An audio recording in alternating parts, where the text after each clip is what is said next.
బట్టతలతో వరి అవుతున్నారా? Don't worry. Keha skin and hair clinic లో మోస్ట్ అడ్వాన్స్డ్ FUE టెక్నాలజీతో మీ బట్టతలకి శాశ్వత పరిష్కారం.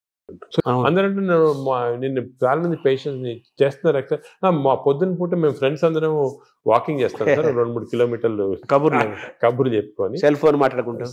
అంటే మాట్లాడుకోవచ్చు, కబుర్లు చెప్పుకోవచ్చు. కానీ బ్రిస్క్ వాక్ 6 km/h అనేది కాన్సెప్ట్. అదే విధంగా మజిల్ బిల్డింగ్, మీకు కోర్ మజిల్స్ అన్ని, షోల్డర్ మజిల్స్, ఇవన్నీ కూడా కొంతవరకు బిల్డ్ చేయాలి. అది సబ్ టెక్స్ట్ అంటారు చూడండి, సబ్ టెక్స్ట్ అనేది ఉంది. ఓవరాల్ గా హెడ్డింగ్ అనేది సబ్ టెక్స్ట్. అది సో పీపుల్ కొంచెము వాళ్ళు అవేర్నెస్ తెచ్చుకొని దీని గురించి ఇంట్రెస్ట్ తీసుకొని దీనికి ఒక మంచి ఓన్ యువర్ ఓన్ బాడీ అంటాం మనం. మా రీసెంట్గా మా డాక్టర్ మంచి డాక్టర్ సరీన్ గారు అని ఢిల్లీలో బుక్ రాశాడు, ఓన్ యువర్ ఓన్ బాడీ. అంటే మన బాడీకి వీఆర్ రెస్పాన్సిబుల్. అంతే కదా. వేరే మీ డాక్టర్ బాగా చేస్తారు, లేకపోతే మా హెల్త్ బాడీ మంది కదా, అవన్నీ కరెక్ట్ కాదు. మన బాడీ మనం ఓన్ చేయాలి. ఇప్పుడు మనకి ఏదైనా ప్రెషస్ వస్తువు ఉందనుకోండి ఇంట్లోనే, మనం ఎంత జాగ్రత్తగా చూసుకుంటాం దాన్ని. మనం బాడీని అంత జాగ్రత్త చూసుకోవటం లేదు. అది ఇన్నర్ ఇంజనీరింగ్ అంటారు కదా. మనలోకి మనం లోపలికి చూసుకుంటూ మనల్ని గమనించుకుంటూ మన శరీరాన్ని మనం ఓన్ చేసుకుంటూ మన హెల్త్ ని మనం డ్రైవ్ చేసి సింపుల్ ప్రిన్సిపల్స్ ఫాలో అయితే అంతే చాలా వరకు మనం బాడీ, మనం లైఫ్ స్పాన్ పెంచుకోవచ్చు హెల్తీగా. అంటే ఇంకోటి, ఇప్పుడు it is not question of life span, ఆ వర్డ్ తీస్తాం మన డిక్షనరీ. హెల్త్ స్పాన్ అంటే మనం ఎన్ని రోజులు బాగా జీవించవచ్చు. నార్మల్గా ఈ యానిమల్స్ అన్ని కూడా ఒక లైఫ్ స్పాన్ ఉంటుంది కదా. ఒక్కొక్క ఏజ్ ఉంటుంది. Human beings actually 120 years normal. అవును. బట్ 120 years ఎంతమంది చాలా తక్కువ మంది. ఎందుకంటే ఇవన్నీ ఈ ప్రాబ్లమ్స్ వల్ల మనకి we don't want 120 years life span, ఏదో కర్రలు పట్టుకొని నడవలాగా. హెల్త్ స్పాన్ మీకు 80 years or 90 years బాగా హెల్తీగా ఉన్నాం అనుకోండి, చాలా. అది సో హెల్త్ అంటే మన టాబ్లెట్ మెడిసిన్స్ ఇవన్నీ వేసుకొని ఎంత తక్కువ లైఫ్ స్పాన్ పెరుగుతుంది. ఇప్పుడు పెరుగుతుంది, అది కరెక్ట్ కాదు. మనం ఎంత హెల్తీగా ఉంటే అసలు ఇవన్నీ కూడా diabetes, heart disease, liver fatty, ఇవన్నీ రివర్సిబుల్. క్యాన్సర్ కొన్ని ప్రివెంటబుల్. క్యాన్సర్ రివర్సిబుల్ కాదు, ప్రివెంటబుల్. డయాబెటీస్, హెల్త్, హార్ట్, మన అన్ని వెజల్స్ బ్లాక్ అయిన తర్వాత we have seen by following certain principal you can reverse it. మీకు అవసరం లేదు. షుగర్ రివర్స్ చేయొచ్చు, హార్ట్ రివర్స్ చేయొచ్చు, లివర్ ఫ్యాట్, లివర్ కరెక్ట్.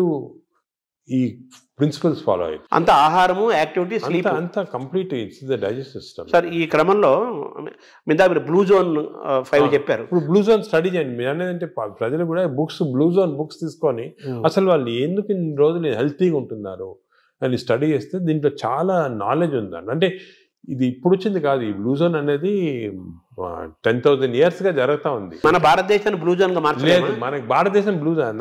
నాదేంటి, నేను చాలా మందికి ఈ పాలిటిక్స్ చెప్తుంటా, why can't we convert at least some part of India into blue zones? చేయొచ్చు. మన తెలుగు ప్రాంతాలను చేయొచ్చు. తెలుగు ప్రాంతాలను బ్లూ జోన్ చేయాలి. అంటే ఈ బ్లూ జోన్ అంటే ఒకరిద్దరు పాటించింది కాదు, ఆ పాపులేషన్ అంతా పాటించాలి. ఇప్పుడు ఒక పాపులేషన్ అనుకోండి, మనకి మంచి ప్రోగ్రెసివ్ పాలిటీషియన్స్, సీఎంస్ ఉన్నారనుకోండి, ఒక మంచి కాన్సెప్ట్ తీసుకొచ్చి ఐడియా, నేను అనుకునేది అందరికి ఉంది. అది మన దేశం అంటే ఆంధ్రప్రదేశ్, తెలంగాణ ఏదైనా కూడా బ్లూ జోన్స్ లాగా మార్చేసేవచ్చు. కానీ అందరు ఫాలో కావాలి. అంటే బ్లూ జోన్ గా మారడం అంటే ఏం చేయాలి సార్? అంటే ఈ వాళ్ళు బ్లూ జోన్స్ లో ఏం చేస్తారో స్టడీ చేసి మనం ఇంప్లిమెంట్ చేస్తే అయిపోతుంది. అంటే మీరు చెప్పిన ఆ మూడేనా? అంతే. Healthy food pattern, exercise pattern, life style, sleep pattern.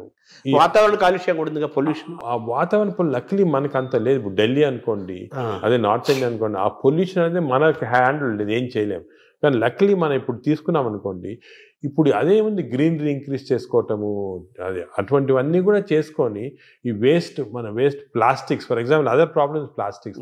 ఈ ప్లాస్టిక్స్ వల్ల కూడా మేము చాలా రీసెర్చ్ చేస్తున్నాం. చాలా micro plastics producing tissue damage అనేది చాలా ఉంది. మన plastic bottle, especially plastic bottle ఎండలో పెడతాము, అది తాగామనుకోండి, దాంట్లో చాలా మైక్రో ప్లాస్టిక్స్ మన బాడీలో ఎంటర్ అయ్యి చాలా ప్రాబ్లమ్, డేంజరస్. అది ఇటువంటివి మనం అదే కాకుండా ఇంతకుముందు కాపర్ వెజల్స్, అది కూడా మంచిది కాదు. What is the good vessels to cook, what is the vessels to, అవన్నీ కూడా కొన్ని న్యాచురల్ ప్రిన్సిపల్స్ ఫాలో అయితే. సరే, మీరు పద్మవిభూషణ్ తీసుకోవడానికి వెళ్ళినప్పుడు ఎలాగ ప్రెసిడెంట్ ఉంటారు, ప్రధానమంత్రి, కొంచెం ఒక సెకండ్ ఇంటరాక్ట్ అయ్యే అవకాశం ఉన్న టైంలో మన భారతదేశాన్ని బ్లూ జోన్ గా మార్చాలని అనుకుంటున్నాను, ఆయన ఇంటరాక్ట్ అయ్యే అవకాశం ఉంది? అంటే మనకి టైం అంత దొరకలేదు. ఇవన్నీ కూడా డిస్కషన్స్ చాలా 1 hour 2 hours కూర్చొని డిస్కస్ చేసి, నేను పాలిటీషియన్స్ కూడా మన వాళ్ళు అందరూ ఇంట్రెస్టెడ్ ఉన్నారు, కానీ టైం దొరకాల కాన్సెప్ట్. ఇంకోటి, ఇది షుడ్ బి డన్, ప్రజలు కూడా డ్రైవ్ చేయాలి. ప్రజలకి అవేర్నెస్ రావాలి, అవేర్నెస్ వచ్చి మనం ఇటువంటి పాలిటీషియన్ ఎలక్ట్ చేసుకోవాలా, ఈ ఇంట్రెస్ట్ ఉన్న వాళ్ళకి. పాలిటిషియన్స్ ఇంట్రెస్టెడ్ ఇన్ హెల్త్, అదేవిధంగా న్యాచురల్ హెల్త్, ఆర్గానిక్ ఫుడ్ అటువంటి వాళ్ళని ఎక్కువ మనం సపోర్ట్ చేసాం అనుకోండి ప్రజలు కూడా. అంటే ప్రజలు, ప్రభుత్వాలు, డాక్టర్స్ అందరూ కలిసి ప్రయాణం చేయాలి. ఇట్స్ ఏ కంబైన్డ్ PPP అంటారు, మోడ్ అంటారు చూడండి, అవును, పబ్లిక్ ప్రైవేట్, ఆ మోడ్ లో రావాలి అందరు వచ్చి. ఎందుకంటే అల్టిమేట్లీ మనకి లైఫ్ లో ఇంపార్టెన్స్ హెల్త్, అంతే కదా. అదేవిధంగా మనకి హ్యాపీనెస్ అవన్నీ ఉండాలంటే అవును, health is the most important. Ultimately health is the bottom line. అంతే. ఎంత రిచ్ ఉండి, ఎంత ఇండస్ట్రియలైజ్ అయ్యి, ఎంత సిటీ, ఎంత పెద్ద పెద్ద సిటీస్ డెవలప్ అయినా కూడా హెల్త్ లేకపోతే అంతే కదా. చాలా మంది కోటీశ్వరులను చూస్తున్నాము, పెద్ద పెద్ద పదవుల్లో ఉంటారు, వాళ్ళు తినలేరు, తాగలేరు, నిద్రపోలేరు, ఎంజాయ్ చేయలేరు. I'm seeing so many rich patients, అవును, చాలా పెద్ద పొజిషన్ లో ఉన్నారు, చాలా వాళ్ళ ఫీల్డ్స్ లో చాలా ఫేమస్. సింపుల్ హెల్త్ ఫాలో కాకుండా they have damage their body. వాళ్ళు ఇప్పుడు ఫీల్ అవుతుంటారా, ఈ నాలెడ్జ్ మనకు ఉండుంటే 10 సంవత్సరాల క్రితం ఇలా ఉండేది కాదు. ఇప్పుడు నౌ నాలెడ్జ్ ఇస్ దేర్ కాబట్టి మీరు ప్రెస్ కానీ, ఎలక్ట్రానిక్ మీడియా కానీ, డిజిటల్ మీడియా కానీ, పొలిటికల్గా కానీ అందరం కలిసి, మా డాక్టర్స్ అందరం కలిసి this knowledge we have to give to general public. This knowledge is gold. This time వాళ్ళు కూడా నేను అనేది అంటే మనం ఈ ఒక్క సెషన్లో గంట సేపులో అన్ని చెప్పలేము. వాళ్ళు కూడా they should go in to the depth and read books about it, read papers about it, social మీడియాకి కరెక్ట్. అంటే మీరు చెప్పినట్టు ఏదేదో అన్నీ వస్తుంటాయి సోషల్ మీడియా, అలా ఫాలో కాకుండా కరెక్ట్గా people have done research, scientist ఉన్నారు దీంట్లో, డాక్టర్స్ ఉన్నారు రెప్యూటెడ్, ఇటువంటి వాళ్ళ దగ్గర నుంచి ఇన్ఫర్మేషన్ తీసుకొని జనరల్ పబ్లిక్ కానీ జనరల్గా ఇది మనము ప్యాటర్న్స్ అడాప్ట్ చేస్తే డెఫినెట్గా overall health of the country. Sir ఇందాక మీరు మాట్లాడుతూ స్టూల్ గురించి మాట్లాడారు సార్. భవిష్యత్ అంతా స్టూల్ టెస్ట్లు జరుగుతాయని, స్టూల్ బ్లడ్ బ్యాంకు లాగా స్టూల్ బ్యాంకులు వస్తాయని. మంచి హెల్తీ పీపుల్ని స్టూల్ తీసుకుంటే that stool is different from unhealthy person. ఇప్పుడు ఇంతకుముందు నోబెల్ ప్రైజ్ విన్నర్స్ కి బ్రెయిన్ స్టడీ చేస్తారు, ఎందుకు వచ్చిందో. ఇప్పుడు స్టూల్ స్టడీ చేస్తారు, తన స్టూల్లో ఏముంది ఇంత ఇంటెలిజెంట్ అయ్యారని. సో మనం ఇవన్నీ బ్యాంకింగ్ చేయొచ్చు. స్టూల్స్ చేసి నేను చెప్పా కదా, ఒక స్టూల్ పౌడర్ లాగా చేసి డెసికేటెడ్ స్టూల్ ని మనం క్యాప్సూల్స్ లాగా ఇవ్వచ్చు. The future treatment is going to be that. Stool బ్యాంకులు, stool banks, stool desiccated stool capsules, ఇవి దీంతో ట్రీట్మెంట్ స్టార్ట్ చేస్తాం. స్టూల్ అనేది రేపు చాలా అత్యంత విలువైన ఖరీదైన వస్తువు అవుతున్నట్టు కదా. గోల్డ్ అంటారు, న్యూ గోల్డ్. ఇంతకుముందు ఆయిల్ అంటే గోల్డ్ అనేవాడు, ఇప్పుడు స్టూల్ ఈజ్ బికమింగ్ గోల్డ్ అన్నమాట. అంటే మైక్రోబయామ్స్ అంటారు. ఈ మైక్రోబయామ్ నాలెడ్జ్ ఇప్పుడు ఈవెన్ యానిమల్స్ ఇప్పుడు కొన్ని ఫారెస్ట్లో కలెక్ట్ చేస్తున్నారు, ఆఫ్రికన్ ఫారెస్ట్ అంతా. ఎలిఫెంట్ స్టూల్ ఎలా ఎందుకు డిఫరెంట్ ఉంది వీళ్ళది.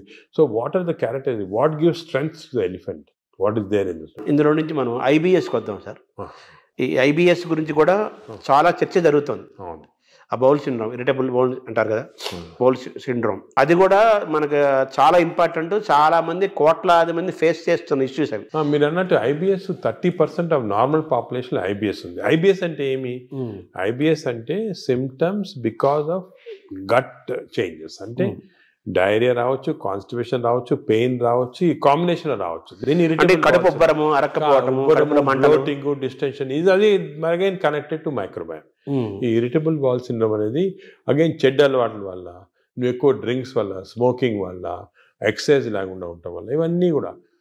ఇప్పుడు రీసెంట్గా మన రీసెర్చ్ ఏమంటే ఈ కెమికల్స్, ఇంటెస్టైన్స్లో కెమికల్స్ చాలా ఉన్నాయి అని చెప్పే కదా, సెరటోనిన్, డోపమైన్. ఈ కెమికల్ ఇంబ్యాలెన్స్ వల్ల ఇంటెస్టైన్లో కూడా IBS వస్తుంది. ప్లాస్టిక్ దాని రోల్ కూడా ఉంది కదా. ప్లాస్టిక్స్ చాలా పెద్ద రోల్ ఉంది. Micro plastics are very danger. ఇది కూడా మనం government has to take very serious. Plastics ban చేయటము, అదే కూడా విధంగా ఏ ఏరియాలో ఇప్పుడు ఈ ప్లాస్టిక్స్ అనేది పెద్ద ఇండస్ట్రీ. దీన్ని చేంజ్ చేయాలంటే చాలా డిఫికల్ట్.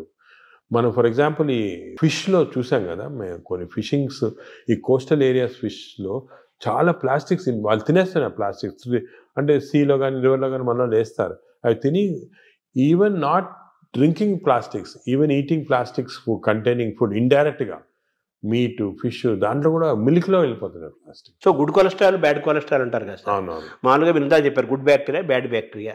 ఈ గుడ్ కొలెస్ట్రాల్ని పెంచుకోవటం, బ్యాడ్ కొలెస్ట్రాల్ని పోగొట్టుకోవటం కూడా మనకి ఈ బ్యాక్టీరియా దీనికి మైక్రోబయామ్ లింక్ అయి ఉంటుంది. లింక్ ఉంది, లింక్. ఎందుకంటే ఇప్పుడు గుడ్ కొలెస్ట్రాల్ అంటే ఏమి అగే ఇది కూడా పోలీస్ మ్యాన్ లాగా.